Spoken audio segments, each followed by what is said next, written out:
The fuck do you think you are, you old motherfucker? Either... The story begins right here on this bus. I told you I didn't want to fight. Fucking told you. Since that day, nothing's been the same.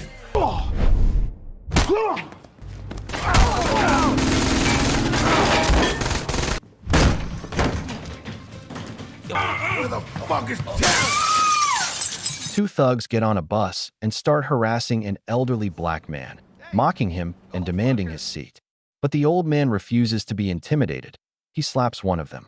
Enraged, the thugs move in, but a bearded stranger steps up and stops them. His calm scolding only angers them further, so they challenge him to fight. To everyone's shock, the man drops both thugs with just a few punches. A passenger records the whole thing, uploads it online, and within hours the mystery man becomes a viral sensation. His face appears on graffiti, shirts, and social media. Everyone wants to meet the badass. That man is Frank, a Vietnam veteran whose life has been frozen in place for decades. Frank grew up on a simple farm in California and dreamed of marrying his girlfriend, Lindsay. But the Vietnam War changed everything. He promised he'd be back soon, but instead spent 7 long years overseas, including one as a tortured prisoner of war. After finally returning home, he rushed to see Lindsay, only to find his hopes crushed. Mommy, can you make us once? Trying to rebuild his life, Frank applied to the police academy, thinking his combat experience would help, but his injuries got him rejected. Job after job turned him down until he had no choice but to sell hot dogs on the street.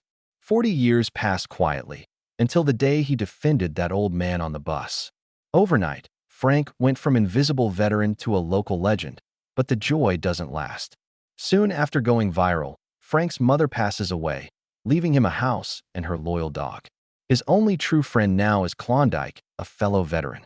Klondike helps Frank settle into the new home and asks him to store a mysterious flash drive in his safe. Moments later, Klondike is attacked outside a store by 2 men demanding that same flash drive. He fights them off. You still have a tough time remembering now, motherfucker? But is later found dead. Frank is devastated.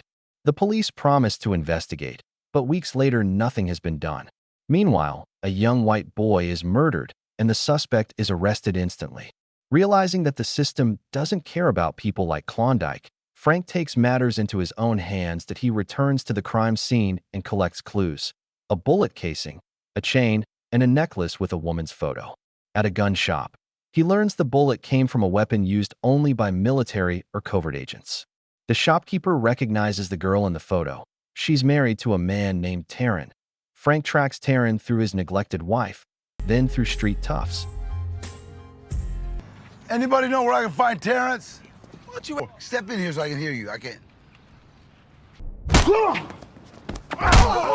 Then through a criminal named Ronaldo. Each step brings a new fight, and Frank's old combat instincts return. Eventually, he finds Taryn with his mistress. Taryn tries to shoot him, but Frank overpowers him and forces the truth out. Klondike was killed by Taryn's partner, Sebastian, under orders from someone called Panther. Frank returns home only to find his house trashed and a stranger demanding the flash drive. Frank refuses and throws him out the window. Ours? What? The flash drive, asshole! Go! He then checks the drive with help from his neighbor's son, Martin.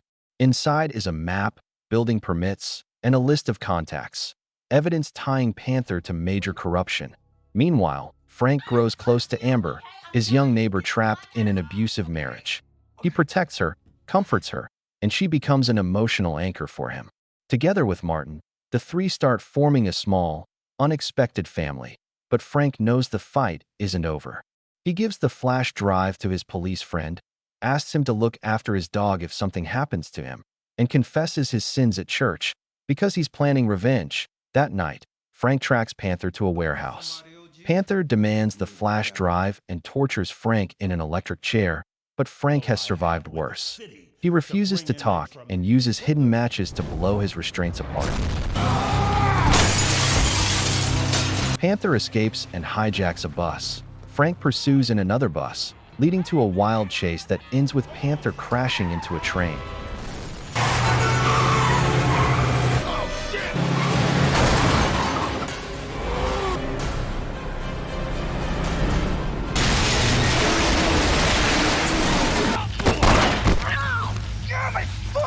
Injured but alive, Panther runs to Amber's house. How the hell did Frank... Before he can harm her, Frank storms in and fights him into the street. Panther nearly kills Frank, If we can make this easy, we can make it hard. Tell me where that fucking flash... Who's the badass now, huh, Frank? It's... but Amber jumps on his back, giving Frank the opening he needs to finally take Panther down. The neighbors cheer. The next day, the news announces that Frank didn't just beat up thugs. He exposed a massive corruption ring involving Mayor Williams and a dangerous gang. For his bravery, he's named an honorary police officer. Frank, Amber, and Martin begin a new life together as a family.